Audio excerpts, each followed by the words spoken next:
কিয়ামতের এভিডেন্স হচ্ছে নারীর সংখ্যা বাড়বে, পুরুষের সংখ্যা কমে যাবে। আরেকটা এভিডেন্স হচ্ছে নারী পুরুষের পোশাক পরবে, পুরুষ নারীর পোশাক পরবে। পোশাক মানে কি? জিন্স আর গেঞ্জি? হ্যাঁ, এটাও একটা ব্যাখ্যা।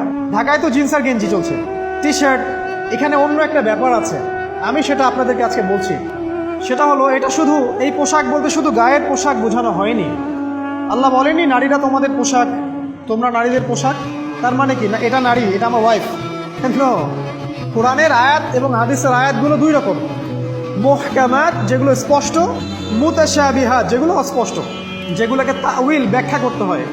আর তাউইল কারা করবে? যাদেরকে আল্লাহ জ্ঞান দিয়েছেন তারা করবে, সবাই করবে।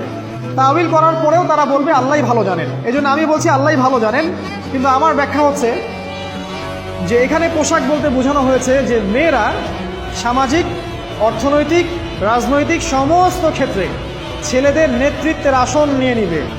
এবার এগ্রি উইথ মি? আমার সাথে এগ্রি করেন? পরিবার, সমাজ, রাষ্ট্র সব জায়গায় they will play the functional role of male in society. তারা সমাজে পুরুষের ফাংশনাল রোলটা প্লে করবে, আর পুরুষ নারীর জায়গায় চলে আসবে।